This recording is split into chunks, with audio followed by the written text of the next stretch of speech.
Oi, gente, boa noite, tudo bem? Tô falando boa noite porque eu tô gravando à noite, não sei se vocês vão assistir isso à noite. Então, tô passando aqui, a gente já vai começar a fazer nossa aula, então.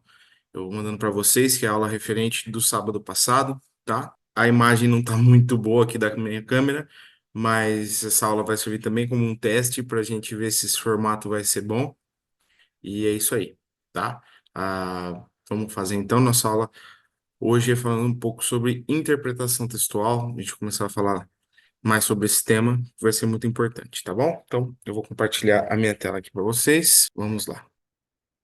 Muito bem, então nossa aula, tema 6, né? Aula 6 que é sobre interpretação. E nós estamos vendo aí a fotinha de um dos grandes gênios da língua portuguesa, que é o tal do Fernando Pessoa, né? Quando vocês ouvirem falar de Fernando Pessoa, é essa figura aqui. É um cara que é uma referência no que trata no sentido de heterônimos. Quem sabe vocês não vão falar disso algum dia. Fernando Pessoa, ele escrevia com mais três heterônimos, né? Era o Álvaro Campos, Ricardo Reis e o Alberto Caeiro. Então, se vocês virem obras desses autores, é o Fernando Pessoa escrevendo. Cada autor tinha uma característica própria de escrever. Essa é a genialidade do Fernando Pessoa, né? E por falar em genialidade, em estilo literário, em ler e tudo mais, a gente vai começar a falar de interpretação, que é muito importante para fazermos provas e entender qualquer tipo de texto ou de mensagem que a gente precisa, né? Vamos lá. Como estudar interpretação? Uma das coisas que eu costumo falar é que interpretação, ela acabou ficando vinculada à matéria de português, né? Porque geralmente a gente fala de interpretação textual, mas eu acho que a interpretação de texto, qualquer tipo de interpretação, não deveria ser rotulada como matéria de língua portuguesa, porque você precisa interpretar todo tipo de texto ou todo tipo de mensagem, seja ela de texto de língua portuguesa ou de qualquer outra matéria, ou enfim, de qualquer coisa, né? Mas como a gente vai dar esse foco em interpretação textual, é importante que a gente estude aqui na nossa querida matéria de língua portuguesa, né? Muito bem, olha isso aqui. Para que você consiga decodificar qualquer mensagem, seja ela um desenho, uma cifra, um texto, você precisa interpretar, não é? E aqui a gente coloca, segundo o dicionário online, o Dício, interpretar significa perceber ou atribuir sentido a algo ou alguma coisa, explicar. Ou seja, toda vez que nós interpretamos, estamos percebendo algum significado ou dando algum significado. Vamos lá. Então, o que é interpretar? Para que a gente entenda alguma coisa, para que a gente entenda um texto, né? É preciso que a gente decodifique esse texto. E o que é decodificar um texto? Quando você fala, fluentemente uma língua, você entende uma língua, por exemplo, português, né, que é a nossa língua nativa. Quando você compreende essa língua, quando você entende aquilo que está escrito, você está decodificando a gramática da língua portuguesa. Ou você está lendo símbolos que representam palavras da língua portuguesa, né? Eu vou dar um exemplo aqui. Quer ver só? Deixa eu ver se eu consigo fazer isso. Aqui, ó. Vamos fazer um teste aqui. Por exemplo, se eu escrever aqui isso aqui, a gente sabe que é a letra A, certo? Aqui, a letra A. E por que você sabe que essa letra é a A? Porque em português, este símbolo representa a letra A. Então, isso é decodificar. Existe um código que é você pegar, escrever assim, traçar aqui. Esse símbolo representa a letra A. Então, para você decodificar que isso, a letra A, você precisa entender o que significa esse código, esse símbolo. Então, isso é decodificar uma língua, um texto escrito, etc, etc.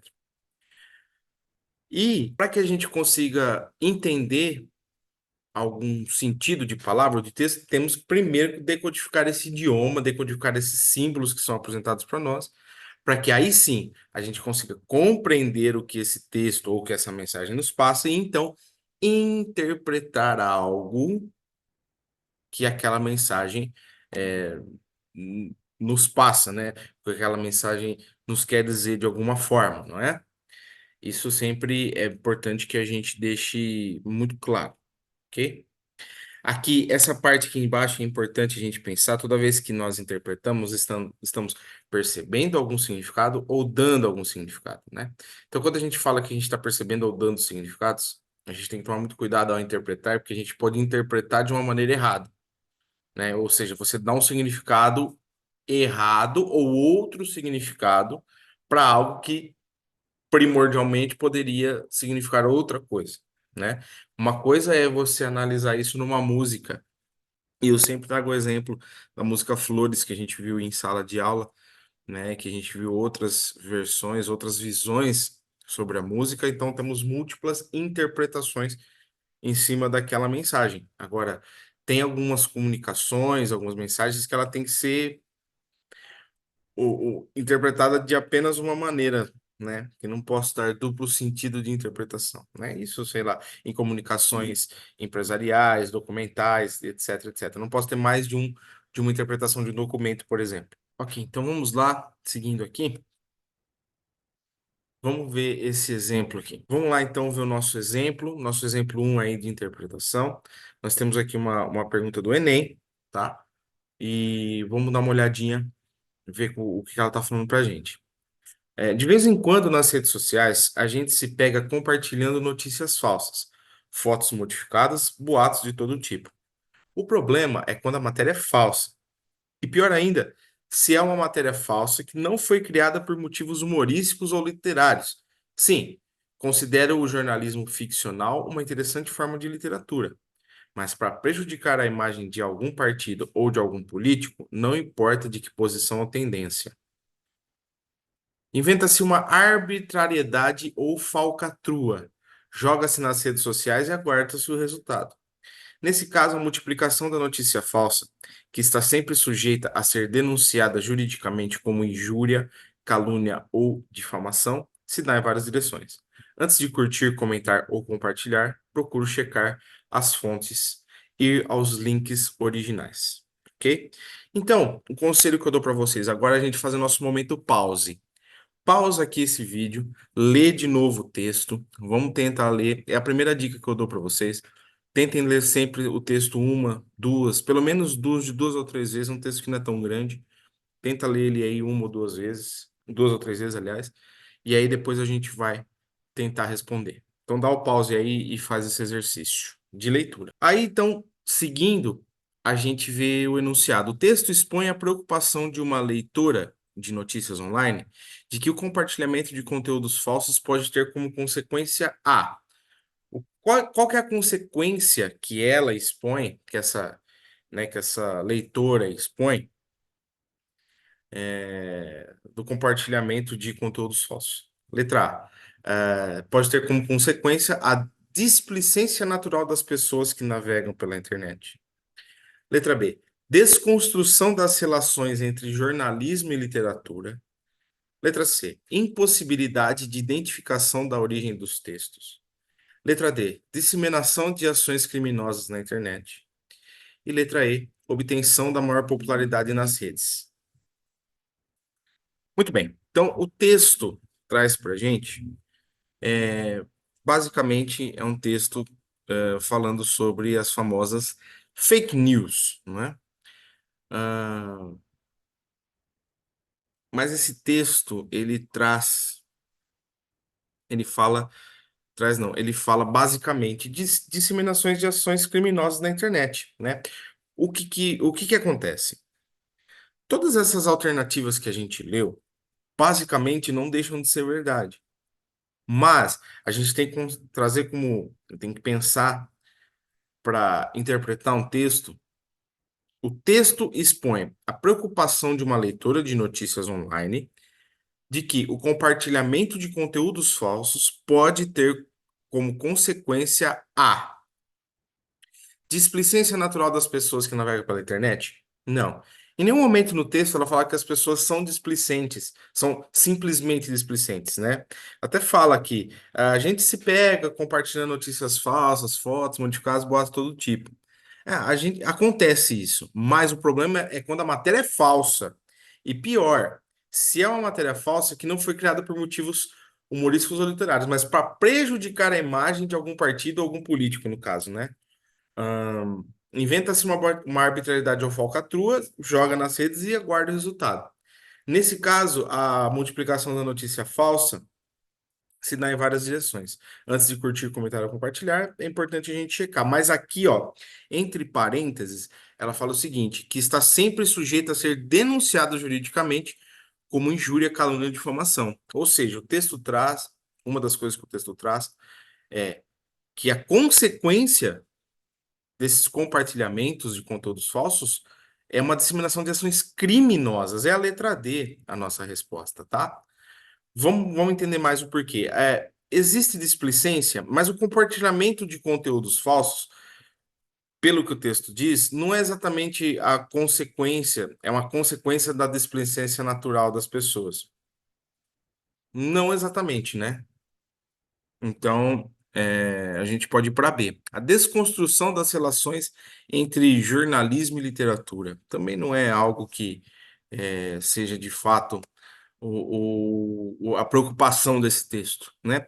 Ou a impossibilidade de identificação da origem dos textos. Também não. Até porque ela fala aqui, ó, antes de curtir, comentar, compartilhar, procure checar as fontes e ir aos links originais, né? Então, se você consegue. E na letra E, a obtenção de maior popularidade nas redes. Até fala-se isso no texto de uma maneira mais mascarada, mas não, não é essa.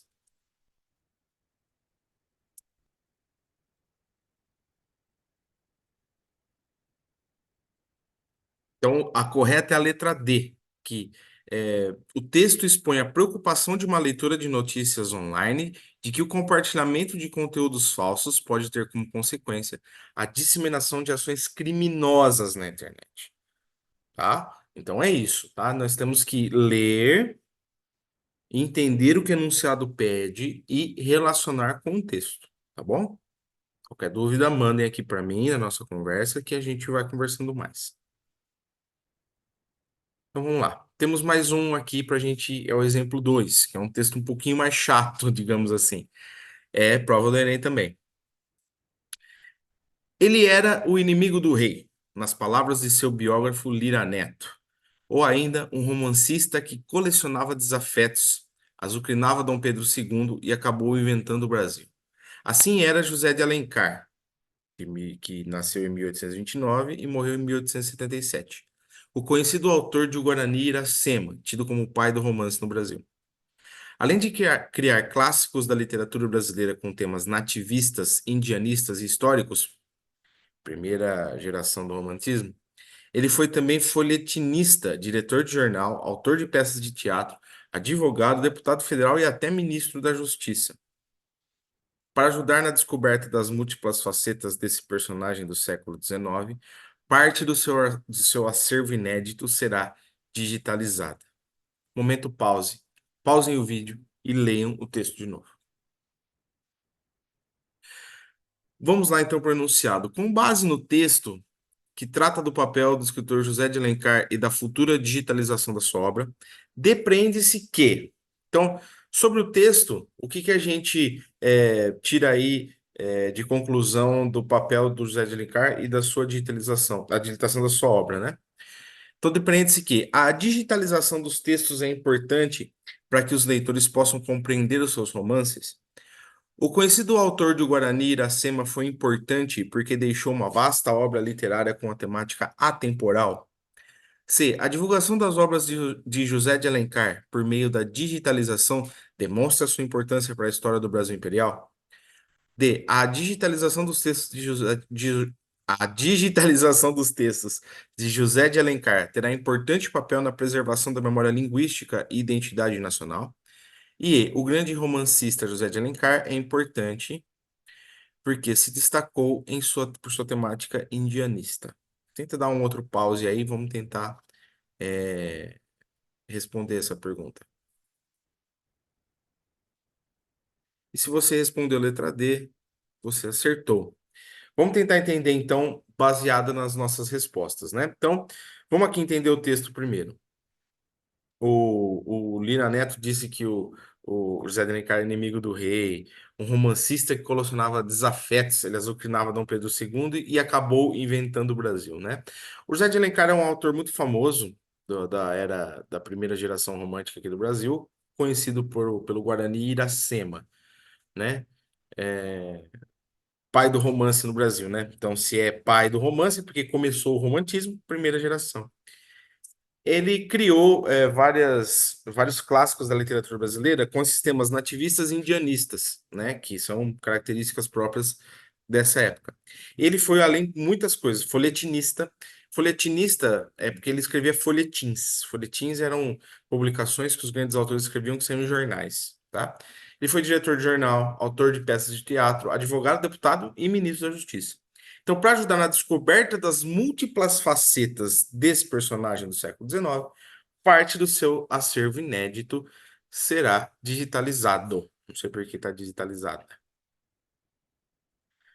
Ah, então vamos lá. A letra A fala o seguinte, ó, com base no texto que trata do papel do escritor José de Alencar e da futura digitalização da sua obra, depende-se que a digitalização dos textos é importante para que os leitores possam compreender seus romances. Não está falando isso. Em nenhum momento fala que as pessoas precisam compreender os romances de José de Alencar, ok? O conhecido autor de Guarani Iracema foi importante porque deixou uma vasta obra literária com temática atemporal. Também não fala isso. Fala que foi importante, ele foi importante porque deixou uma obra de temas nativistas e indianistas. A interpretação de ser atemporal não pode ser nossa, mas não é o que fala no texto, tá? A divulgação das obras de José de Alencar por meio da digitalização demonstra sua importância para a história do Brasil imperial, que não tem nada a ver. Tá, né? Tudo bem que ele fala de Dom Pedro ali e tal, mas a digitalização vai. Quando a gente pensa em digitalização de acervo, a gente pensa em memórias, a gente pensa em guardar coisas para a posterioridade, né? A digitalização dos textos de José de Alencar terá importante papel na preservação da memória linguística e identidade nacional.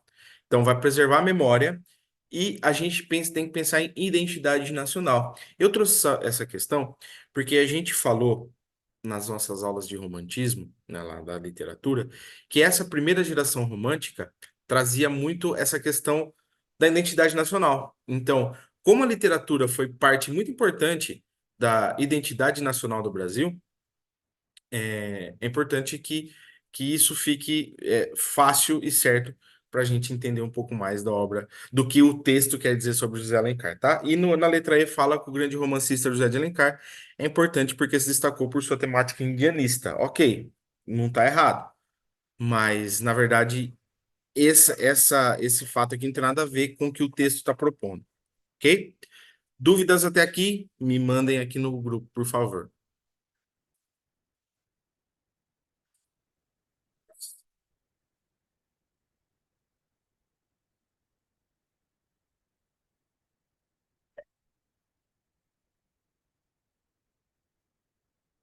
Ok, então nós conseguimos ver alguns exemplos de interpretação de texto, falando um pouco por cima, mas exemplificando. Agora a gente vai ter alguns truques, algumas dicas para interpretar bem qualquer tipo de texto, tá? Vamos lá. Então vamos lá, vou começar com algumas dicas e truques, como eu disse, para a gente começar bem nesse universo aí. Vamos lá. Desenvolva o gosto pela leitura. Isso, gente, é muito importante, porque ler bem é sinônimo de escrever bem. Ler bem e escrever bem é sinônimo de compreender bem. E juntando tudo isso, a gente pode interpretar melhor, tá? Não tem muito jeito, tá? Dona Vitória, Dona Silvana, Dona Viviane, vamos ler bastante, porque vai ajudar para a gente interpretar melhor qualquer tipo de questão. Aumente o seu vocabulário.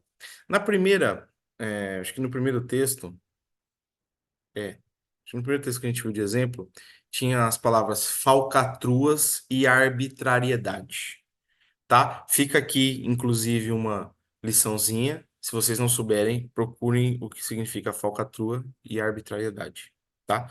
Isso é aumentar o nosso vocabulário. É muito importante, se a gente estiver lendo um texto e que a gente não saiba o significado da palavra, procure na hora. Hoje em dia a gente tem dicionário online, né? Aqui no celular a gente consegue encontrar o significado de qualquer palavra. Então, procure, não deixe se você estiver lendo um texto e não souber a palavra, procura na hora. E se de repente a palavra pode parecer que ela se encaixa em um determinado contexto, mas na verdade ela não se encaixa. Então, não deixe uma palavra sem saber, não pule essa palavra, né? Sempre que você vê um texto, uma palavra, você não sabe o significado dessa palavra, procure, tá? Não deixe se levar, não se deixe levar pela primeira impressão. É por isso que é importante que a gente leia os textos mais de uma vez.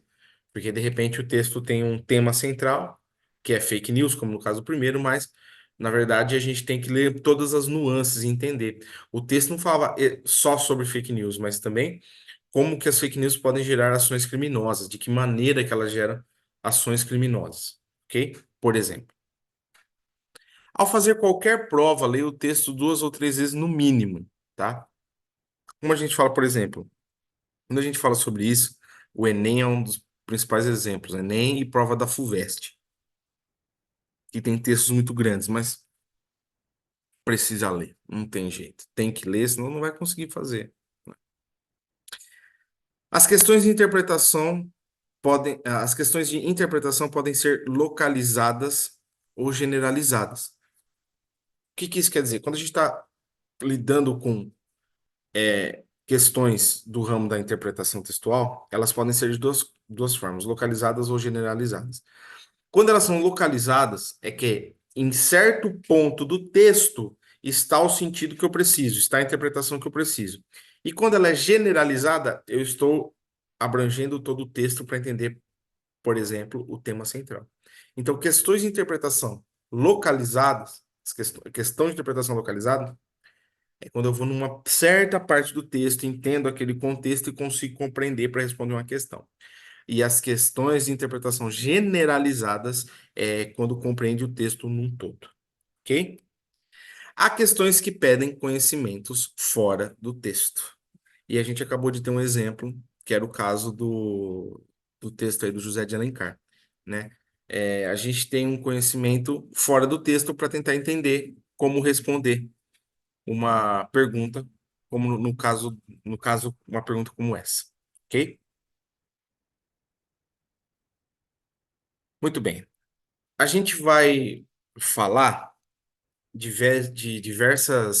é, diversos aspectos sobre a interpretação que é importante que a gente desenvolva, ok?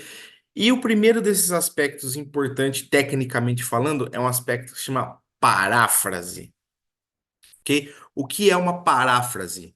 Paráfrase é uma reescritura de um texto sem alteração do seu sentido. Várias questões de interpretação se valem dessa técnica. Ou seja, quando alguém diz uma coisa, eu reescrevo esse texto sem mudar o sentido, ok? Por exemplo, vou dar um exemplo. É, a lua é branca, ok? Aí eu escrevo assim: a lua tem a cor da pasta de dente, por exemplo, né? Eu sei que nem toda. Eu vou dar um exemplo melhor porque nem toda pasta de dente é branca, né? Então você fala assim: a lua é branca, a lua tem a cor do leite, entendeu? Eu disse a mesma coisa, só que eu mudei as palavras. Isso é parafrasear. Isso é uma paráfrase. É eu dizer exatamente a mesma coisa com outras palavras, sem mudar nada, nada do sentido original. Se eu mudar um pinguinho do sentido original, já não é uma paráfrase, ok? Vamos ver então alguns exemplos dessa técnica, que é muito comum, muito conhecida nos TCCs, né? Quando eu vou fazer uma citação, por exemplo, eu posso fazer uma citação curta ou uma citação longa. O que que isso significa? Que eu pego uma parte de um texto que eu vi e copio igualzinho. Se eu copio até 3 linhas, eu faço uma citação curta. Em mais de 3 linhas, eu tenho que recuar, colocar no cantinho. Isso chama citação longa. Quando eu pego um texto, mudo a mensagem do texto com as minhas palavras, mudo as palavras, mas eu deixo o mesmo sentido, eu estou fazendo uma paráfrase. Ok? Olha só, eu posso fazer a paráfrase com o uso de sinônimos. Lembrando, então, que sinônimos são as palavras diferentes que significam a mesma coisa. No caso, nós temos aqui, então, nós temos aqui, embora voltasse cedo, deixava os pais em casa. Conquanto voltasse cedo, deixava os pais preocupados. Nossa, em casa nada a ver. Embora voltasse cedo, deixava os pais preocupados. Conquanto voltasse cedo, deixava os pais preocupados. Embora e conquanto significam a mesma coisa, ok? Então veja, eu mudei palavras, não alterei o sentido. Isso é uma paráfrase por sinônimo. Mas existe também as paráfrases por anáforas, por exemplo. E o que são as anáforas, né? São as repetições de termos em base referencial. Vamos lá. Paulo e Antônio já saíram. Paulo foi ao colégio, Antônio foi ao cinema. Eu poderia usar palavras para não ter que repetir as palavras Paulo ou Antônio, entendeu? Quer ver? Aqui nesse exemplo, então, eu estou sem o uso de anáforas, ou seja, sem o uso anafórico. A gente poderia. é, eu vou dar um exemplo, quer ver? É, eu comprei o lanche e o comi depressa. O comi. Que esse o está substituindo quem? O lanche, né? Eu comprei um lanche e comi o lanche depressa. Veja que eu não preciso repetir lanche duas vezes.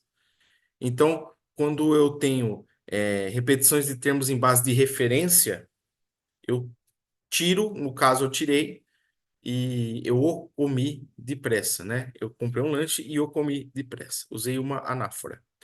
Agora, veja esse exemplo aqui, porque é um exemplo chato que aparece em muito texto. Ó, Paulo e Antônio já saíram. Aquele foi ao colégio, este foi ao cinema. Quem é quem nessa história? Toda vez que quando eu tenho uma anáfora com aquele, o aquele, toda vez que eu penso em aquele, é o que está mais longe. Qual está mais perto do fim aqui? É o Antônio, né? Então aquele é o Paulo, certo? E o este é o que está mais perto do fim, que no caso é o Antônio, ok? Então, Paulo e Antônio já saíram. Aquele, que é o Paulo, foi ao colégio, e este, que é o Antônio, foi ao cinema. Aqui eu tenho um uso anafórico da paráfrase, ok? Gente, qualquer dúvida, deixa aqui que eu tiro, tá bom? Fiquem tranquilos. Nós temos também a paráfrase quando nós trocamos o termo verbal por termo nominal e vice-versa. Eu não vou entrar muito em detalhes agora, porque a gente vai estudar isso em regência, senão eu vou acabar embananando um pouquinho vocês na questão de saber como colocar termo, como reger o termo, e não é o caso agora, tá? Mas olha só que interessante, basicamente, eu mudei algumas ordens dos termos, né? É necessário que todos colaborem, é necessária a colaboração de todos, ok? Ah, troca de termo. Ah, tá. Ainda é a mesma coisa que eu só temos aqui só, deu uma gaguejada. Nós só temos aqui alguns exemplos novos. Quero o respeito do grupo, quero que o grupo me respeite. Ok? Outra paráfrase. Agora você pergunta, para que eu estou aprendendo isso agora? Na interpretação, isso vai ser muito importante. Mas também vai ser importante para a sua redação. Por exemplo, o dia que você tiver que fazer uma, a gente vai ter que usar textos base. Numa argumentação, numa dissertação, eu não posso simplesmente copiar o texto base, eu tenho que parafrasear. Isso aqui é importante, ok? A omissão de termos que podem ser facilmente subentendidos. Desejávamos uma missão mais delicada, mais importante. Desejávamos uma missão mais delicada e importante, tá? Então, a omissão, eu tiro termos, omitiu e consigo manter o sentido tranquilamente. A mudança de termos dentro de uma oração. Eu vou colocar isso aqui só para a gente conseguir separar, porque ficou grande, né? Aqui, pronto. Então, uma é uma coisa, outra é outra coisa. Ótimo. Lendo o jornal, cheguei à conclusão de que tudo aquilo seria esquecido após 3 ou 4 meses de investigação. Cheguei à conclusão, lendo o jornal, de que tudo aquilo, após 3 ou 4 meses, seria esquecido. Eu troquei os lugares dos termos numa oração e continua com o mesmo sentido, tá? Isso aqui é o uso de aposto, tá? Que a gente vai aprender mais para frente dentro da análise sintática, tá? Mas é uma paráfrase de mudança de termos. Eu mudei os termos todos dentro e eu continuei mantendo o sentido original das palavras ou de uma oração ou de um texto. Mudança da voz verbal. A voz verbal é uma matéria que também que a gente vai ver na análise sintática, que é a voz ativa e voz passiva. Vamos ver a diferença. Uma mulher plantou uma roseira em seu jardim. Uma roseira foi plantada pela mulher em seu jardim.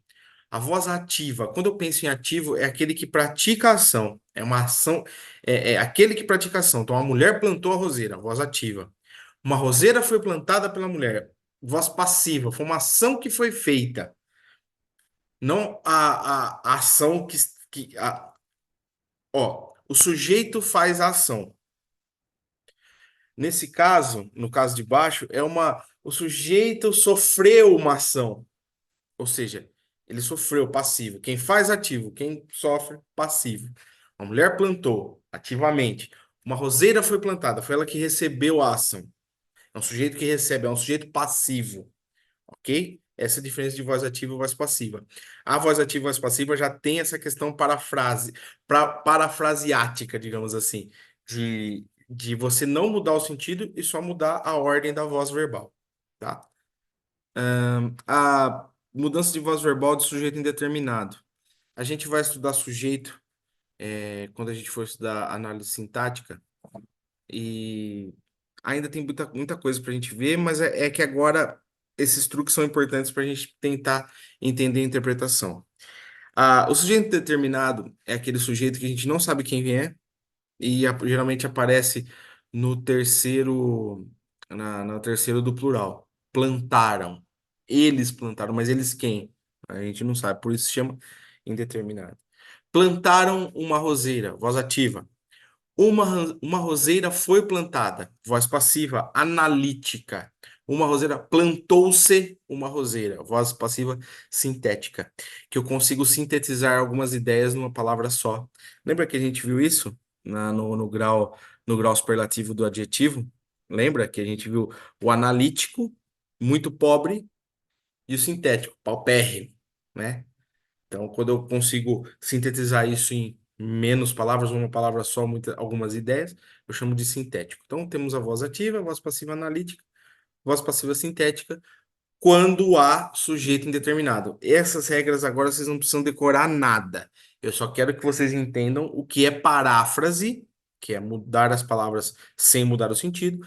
E nesse caso, é interessante que você entenda o que é voz passiva e o que é voz ativa por enquanto. Voz ativa, o sujeito que faz ação. Voz ativa, voz passiva, o sujeito que recebe a ação. Ok? Qualquer dúvida, manda para mim. Troca de palavras por perífrase. Ok? Nesse caso, a perífrase vai ser mais ou menos igual o que a gente chama nas figuras de linguagem de eufemismo.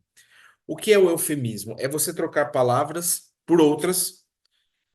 Mas o eufemismo, ele tem a função de amaciar, de tranquilizar, ou deixar menos tenso uma situação mais complicada. Por exemplo, ao invés de eu falar ele morreu, eu falo ele foi para o reino dos céus. Isso é um eufemismo, tá? Ah, a perífrase, ela tem mais ou menos essa função, mas na verdade eu troco palavras por outras. Troco, de repente, uma palavra por uma ideia ou por um apelido, né? Por exemplo, Castro Alves visitou Paris naquele ano. O poeta dos escravos visitou a Cidade Luz naquele ano. Então, o que que é legal? Esse tipo de dica e de truque, no caso da paráfrase, ela é importante porque muitas vezes você lê um texto e fala, puxa, mas esse escritor, esse autor está enchendo linguiça. Não é exatamente encher linguiça, né? Ele está usando paráfrases, muitas vezes. Isso ajuda a entender um texto tranquilamente. Troca de locuções por palavras. O homem da cidade não conhece a linguagem do céu. O homem urbano não conhece a linguagem celeste. O que que são locuções? Locuções às vezes são duas palavras ou uma palavra, uma partícula, são locuções. Por exemplo, quer ver um exemplo? Eu posso usar um, um verbo. Prepararam o jantar ontem. Locução verbal. Haviam preparado o jantar ontem. Haviam preparado. Eu tenho dois verbos para uma ideia. Isso é uma locução verbal. Toda vez que você vê a palavra, você vê o termo locução, é que você vai ter duas ou três, duas ou mais palavras, uma partícula, uma palavra, para dar uma ideia. Homem da cidade. Quando eu falo da cidade, urbano é algo da cidade, não é? Ou celeste. Celeste é algo do céu, certo? Então eu troquei locuções por simplesmente uma palavra, sem alterar o sentido, é claro. Ok? Dúvidas, gente? Mandem para mim, tá? A gente vai trocando ideia. Numa paráfrase, várias dessas características podem ser usadas, inclusive simultaneamente, né? Então eu posso usar uma paráfrase usando sinônimos aqui, depois eu uso uma invertendo termos da oração, e depois eu uso uma trocando uma locução por uma palavra só, e assim vai. Para identificar paráfrases, é muito importante ler ler atentamente e mais de uma vez. Quando perceber a mudança de sentido em uma reescrita, não existe paráfrase. Isso é muito importante, porque de repente você pode se dar com um texto numa pergunta que fala onde ocorre paráfrase, né? E a gente precisa saber. Há várias questões de provas e concursos baseadas nisso. Vamos perceber um pouco mais no nosso próximo exemplo. Vamos lá. Nesse exercício, nós temos uma frase que fala assim: o homem caminha pela vida muitas vezes desnorteado, por não reconhecer no seu íntimo a importância de todos os instantes, de todas as coisas, simples ou grandiosas. Então a gente vai ler essa frase, pode ler mais de uma vez, e a gente vai identificar nas alternativas abaixo qual delas não é uma paráfrase do texto do trecho acima. Lembrando, paráfrase é aquela que eu troco palavras, que eu troco ordens, mas o sentido permanece sempre o mesmo. Se eu mudei o sentido, não é mais uma paráfrase, tá bom? Então vamos lá, eu vou ler as alternativas. Depois eu ler as alternativas, você vai dar um pause aí, vai tentar fazer o exercício, tá? Então nós temos lá a frase em cima, então a alternativa A nós reescrevemos da seguinte forma: frequentemente sem rumo, segue o homem pela vida, por não reconhecer no seu íntimo o valor de todos os instantes, de todas as coisas, sejam simples ou grandiosas. Não reconhecendo em seu âmago a importância de todos os momentos, de todas as coisas, simples ou grandiosas, o homem caminha pela vida muitas vezes desnorteado. Como não reconhece no seu íntimo o valor de todos os momentos, de todas as coisas, sejam elas simples ou não, o homem vai pela vida frequentemente desnorteado. O ser humano segue, com frequência, vida afora, sem rumo, porquanto não reconhece em seu interior a importância de todos os instantes, de todas as coisas simples ou grandiosas.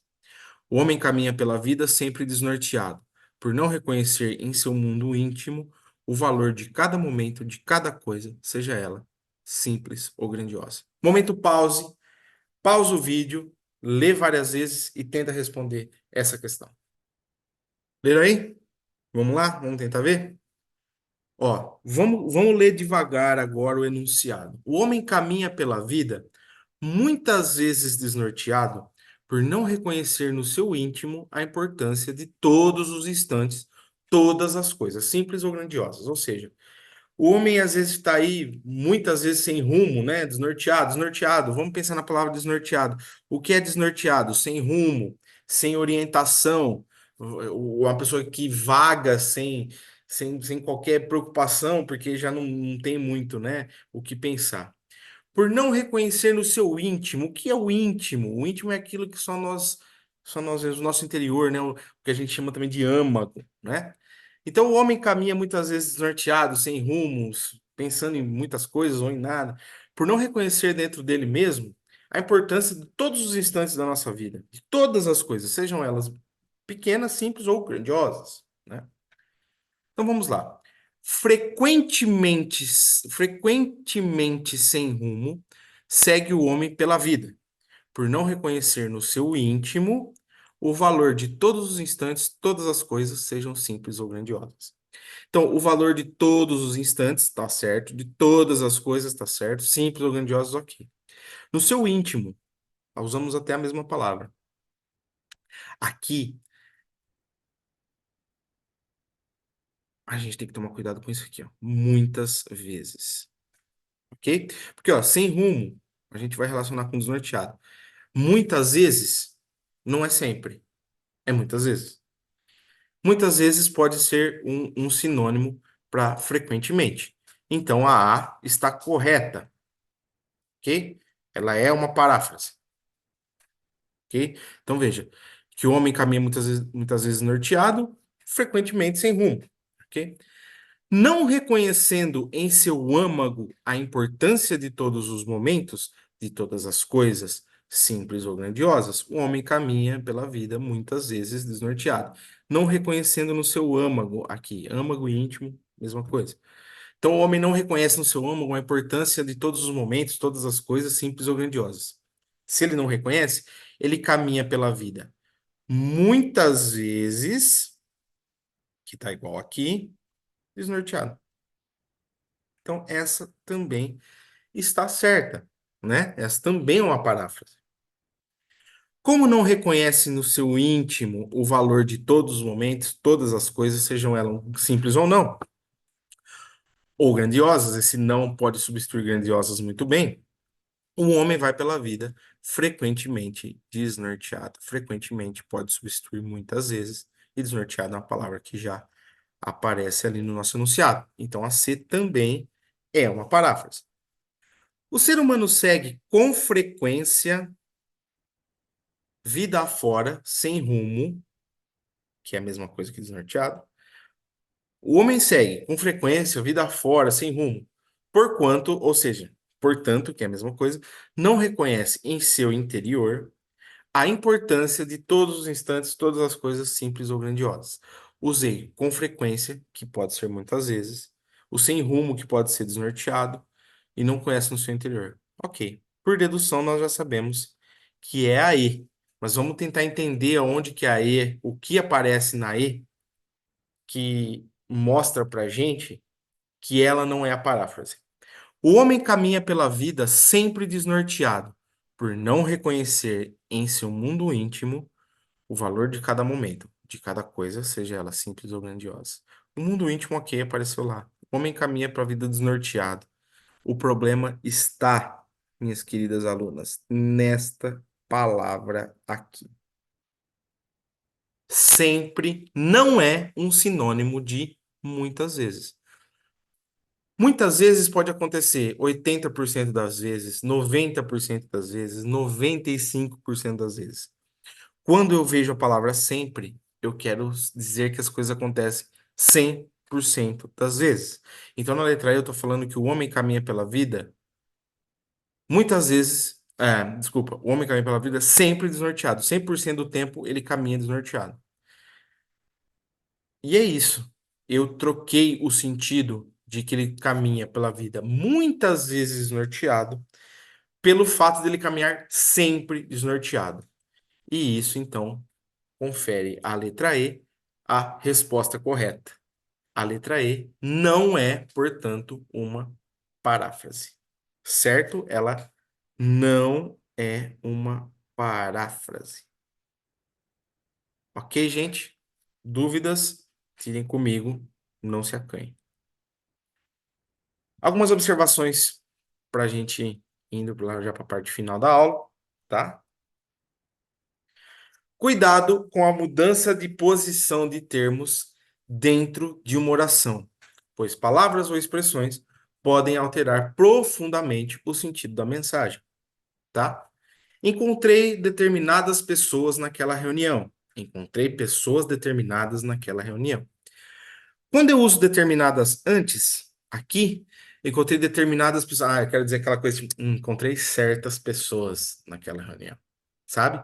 E com aquela coisa tipo, determinadas pessoas, certas pessoas, eu não indiquei quem são. Então, isso aqui a gente pensa como um pronome indefinido, tá? A gente pensa com um advérbio de indefinição, alguma coisa do tipo, tá? Agora, se eu falo, encontrei pessoas determinadas, pessoas com vontade, com dedicação, pessoas determinadas, aqui é um adjetivo para pessoas, ok? Veja, isso não é uma paráfrase, porque eu mudei o sentido, ok? Então, cuidado com a mudança de termos ou palavras dentro de uma oração. Cuidado com a pontuação, principalmente com as vírgulas. A criança agitada entrou correndo na sala. A criança agitada entrou correndo na sala. Nesse caso, nós temos criança agitada, ok?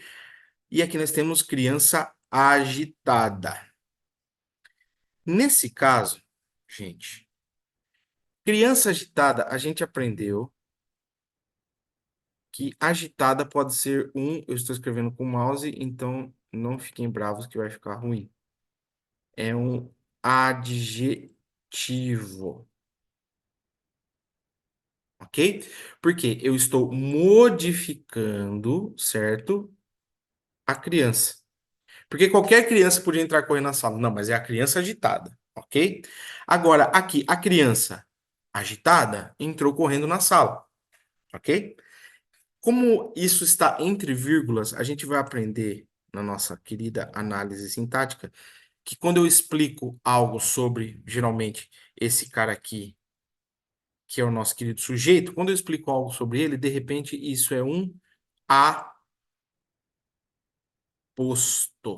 Nossa, que horrível. Eu tô com o mouse, tá, gente? Não liguem para a letra feia. Isso é um aposto, tá? Então a criança agitada entrou correndo na sala. Ela não é uma criança agitada. Pode ser que ela seja, mas uma coisa é dizer, a criança agitada, outra coisa. A criança que estava agitada entrou correndo na sala, certo? Então cuidado também com as vírgulas, que ela muda completamente o sentido de uma frase, ok? Vamos fazer agora alguns exercícios de fixação, ok? Vamos lá. Segundo estimativas de pesquisadores, o mundo está bem menos sangrento do que já foi.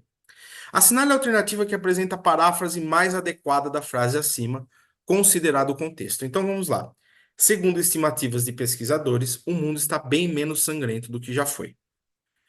Momento pause, vocês vão ler, agora eu não vou ler as alternativas, eu só vou vir com a resposta, explicando o porquê de ser aquela resposta ou alguma outra não.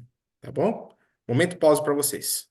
Voltamos no momento pause e vocês acham que é qual? Vamos ver qual que é? Letra D.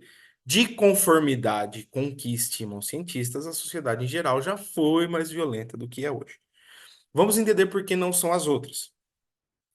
O mundo já não está tão catastrófico. É o que provam os pesquisadores com as suas estimativas. Veja bem.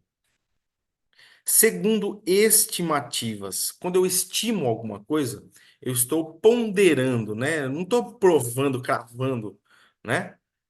Eu estou estimando. É aquela coisa, né? Por exemplo, vai acontecer uma manifestação em São Paulo. Estima-se que 100 mil pessoas estarão na Avenida Paulista. Eu não consigo provar, afirmar que terão 100 mil pessoas, né? Então, o mundo já não é. A letra A não é, porque o mundo já não está tão catastrófico. Ok, eu até poderia sangrento por catastrófico, tudo bem. É o que provam os pesquisadores com suas estimativas. Não se prova uma estimação, uma estimativa. Uma estimação é bicho, né? Os relatórios de pesquisas confirmam a hipótese que o mundo já foi mais agressivo. Não dá para falar isso porque não existem relatórios de pesquisa, são estimativas, ok? E confirmar uma hipótese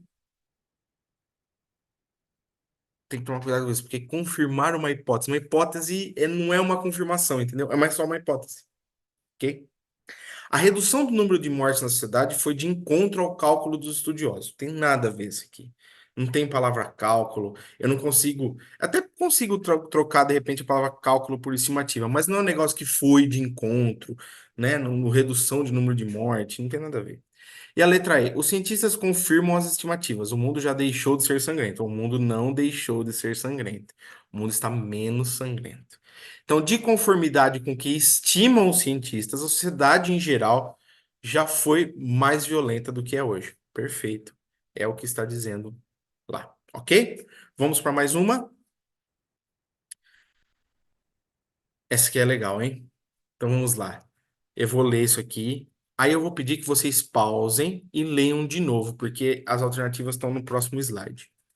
Uma pergunta da Unifor. Mais de 25 séculos após Heráclito de Éfeso dizer que não se toma banho duas vezes no mesmo rio, ou seja, não dá para tomar banho duas vezes no mesmo rio porque o rio já foi embora, né? Mudou, tanto o rio quanto eu, né? O Vitor que toma banho hoje naquele rio não é o mesmo Vitor que vai tomar banho amanhã. Meus pensamentos mudaram, meu corpo mudou e o rio não é mais o mesmo. Então tudo muda. Entendeu? É isso que ele quis dizer. Raul Seixas declarou o seguinte: eu prefiro ser Raul! Eu prefiro ser essa metamorfose ambulante. Eu prefiro ser essa metamorfose ambulante do que ter aquela velha opinião formada sobre tudo, né? E o Lulu falava o seguinte, junto com o grande Nelson Mota: nada do que foi será de novo do jeito que já foi um dia. Tudo passa, tudo sempre passará. A vida vem em ondas como o mar, no indo e vindo infinito. Tudo que se vê não é igual ao que a gente viu há um segundo. Tudo muda o tempo todo no mundo, ok? Dá uma lida aí nesse slide, dá um pause rapidinho, lê mais uma vez tudo isso e aí a gente vai para as alternativas. Bom, depois do momento pause, nós estamos aqui com as alternativas. É fácil porque, obviamente, depois uma pergunta do que a gente está estudando. A intertextualidade evidente entre o pensamento de Heráclito e as letras das músicas de Raul e Lulu se realiza por alusão, paráfrase, pastiche, paródia ou citação. Eu não vou fazer muito esforço, a gente sabe que é paráfrase, né? Porque a gente está estudando isso. Mas é até meio óbvio que é paráfrase, né? Porque, na verdade, o que está acontecendo aqui?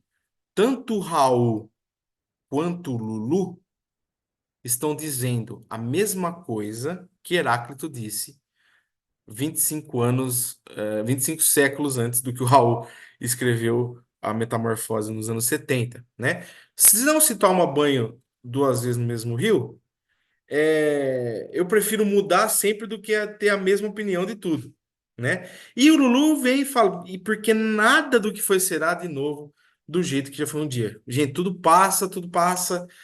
A gente é uma metamorfose ambulante e não se toma banho duas vezes no mesmo rio. Entende? Então isso nada mais é do que uma grande paráfrase, ok? Ah, eu não vou falar de alusão, pastiche, paródia, citação agora, porque são gêneros textuais também, e a gente vai falar mais para frente, tá? Vamos na número 3. Lá, prova de Prefeitura de Calcaia, no Ceará. Leia os fragmentos de textos a seguir para responder as questões 1 e 2. Então, mesma coisa, vamos ler.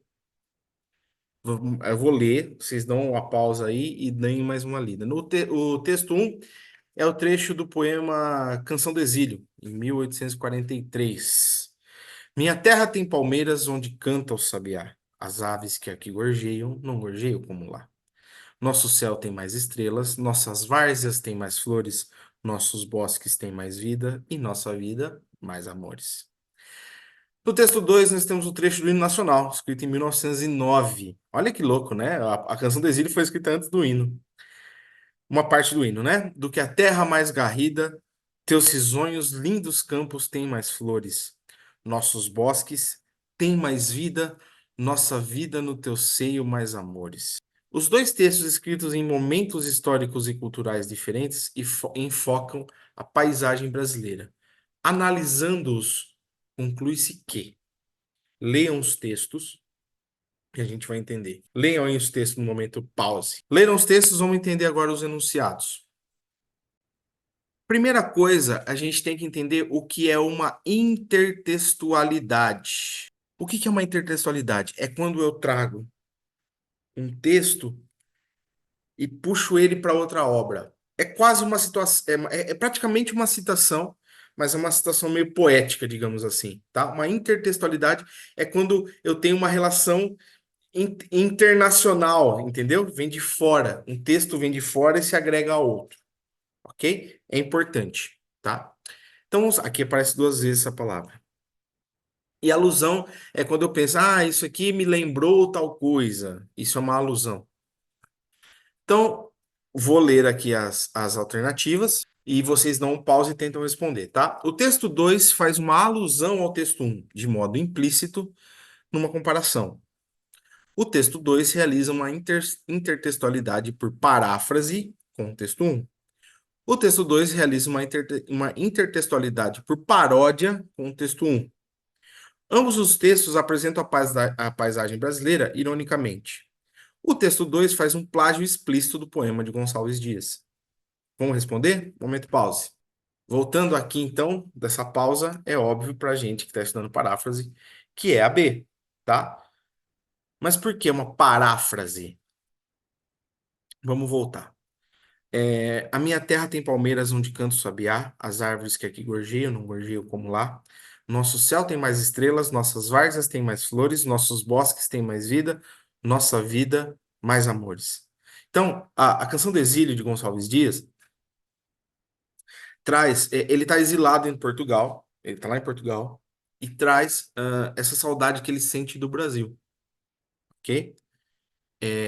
Então as árvores que aqui gorjeiam, não gorjeiam como lá, que aqui em Portugal gorjeiam, não gorjeiam como lá no Brasil. Então ele traz essa, essa, essa magnitude da natureza brasileira, essa coisa, ai, como a terra é boa. Nós estamos aqui no espírito da primeira geração do romantismo.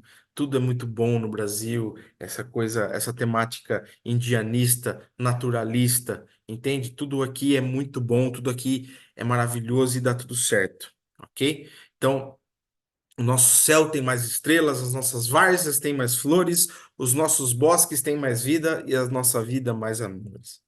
E o hino nacional, que traz uma paráfrase que fala a mesma coisa, do que a terra mais garrida, teus risonhos lindos campos têm mais flores, nossos bosques têm mais vida, nossa vida no teu seio mais amores. O mesmo amor que Gonçalves Dias traz pelo Brasil na Canção do Exílio, o hino nacional traz no seu hino nacional. Então, eles estão falando a mesma coisa, da mesma forma, em momentos diferentes. Isso não deixa de ser uma paráfrase, porque a, a, a paixão que Gonçalves Dias tem pelo Brasil, pela natureza brasileira na Canção do Exílio, é a mesma, reescrita da mesma forma no hino nacional brasileiro. Então, é a letra B a nossa resposta. Certo? Eu espero então que vocês tenham gostado dessa aula. Eu espero que vocês tenham gostado do formato de aula. Espero que vocês consigam entender bem. O que vocês não conseguirem entender, por favor, mandem as dúvidas que a gente tenta responder para vocês, tá? E vamos fazer mais. A gente vai ter que fazer mais até para conseguir fazer todo o conteúdo aí legal, para que a Vi consiga estudar tudo para a prova e eu consiga passar para vocês três todo o conteúdo que eu gostaria. Tá bom, gente? Um grande abraço. Vejo vocês na aula.